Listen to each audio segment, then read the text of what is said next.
വെച്ച് ഞങ്ങൾ കൊണ്ടത് ഞങ്ങളത് പറയുന്നത്. എന്തുകൊണ്ട് ഞങ്ങൾ അവിശ്വാസം കിട്ടിയിരുന്നു? വിപ്പ് ഞങ്ങൾ ഒപ്പിട്ടിട്ടില്ല, ഈ കൈ കിട്ടിയിട്ടില്ല. പിന്നെ എന്താണ്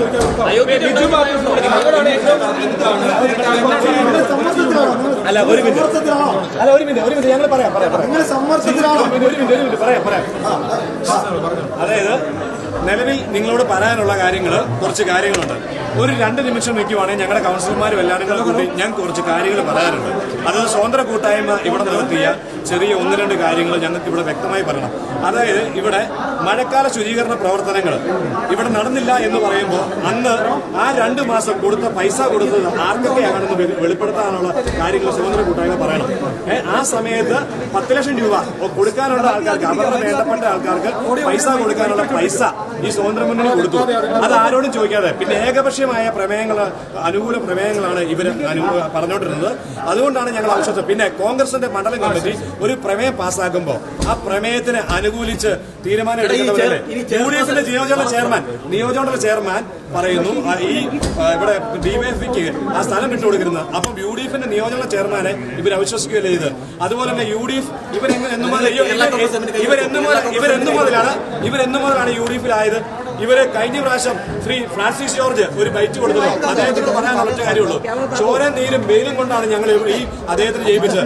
അദ്ദേഹത്തിന്റെ ജോസഫ് ഗ്രൂപ്പ് മത്സരിച്ച വാർഡിൽ കോൺഗ്രസ് അവിടെ ആരും ഇല്ലാതെ നിൽക്കുന്ന സമയത്ത് കോൺഗ്രസുകാർ വീട് കയറിയാണ് അന്ന് അവിടെ ഒരു മൊണാസ്ട്രി വാർഡിൽ ഞാൻ സഹിതം വീട് കയറിയാണ് 2 ബൂത്തിൽ ചുമതല ഏറ്റെടുത്തുകൊണ്ട് വീട് കയറിയാണ് ജയിപ്പിച്ചത്.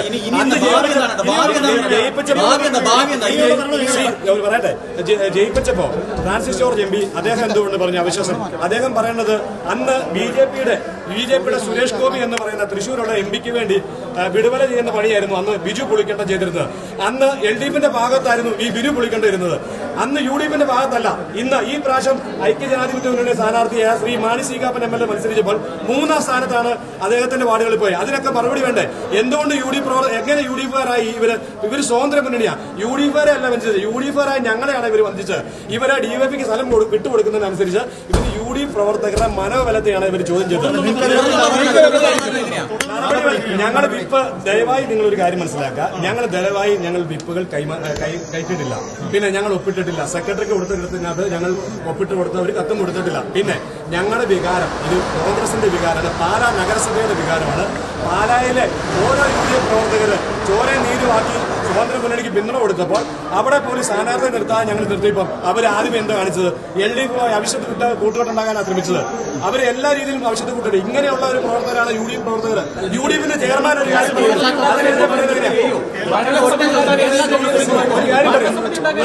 ഒരാൾ പറയുവാണെങ്കിൽ മറുപടി പറയും.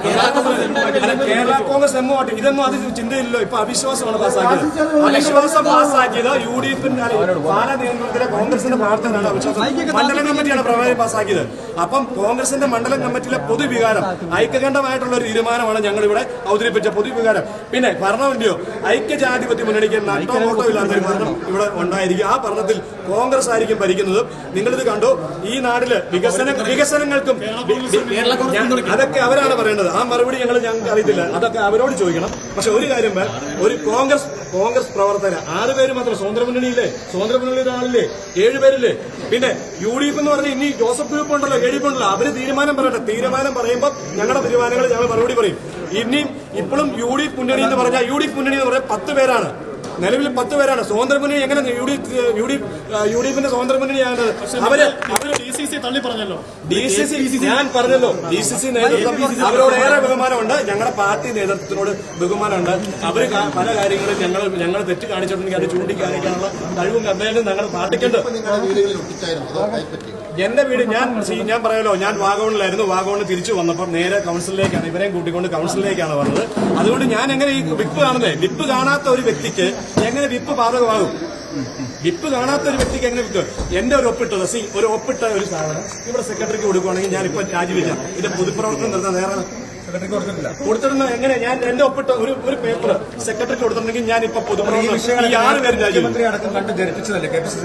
ഞാൻ പറഞ്ഞല്ലോ, പാർട്ടി വേദികളിൽ ഞങ്ങളുടെ എല്ലാ പ്രശ്നങ്ങളും ഞങ്ങൾ അവതരിപ്പിച്ചാണ്. ഞാൻ പറഞ്ഞല്ലോ നിങ്ങളോട്, ഒരു അയ്യങ്കാളി തൊഴിലുറപ്പ് പദ്ധതി, അങ്ങനെയുള്ള പദ്ധതികൾ പോലും ഞങ്ങളുടെ വാർഡുകളിൽ ചെയ്യരുതെന്ന് പറയുന്ന ഒരു ചെയർപേഴ്സണോട് നമ്മൾ എന്ത് പറയണം? നിങ്ങളുടെ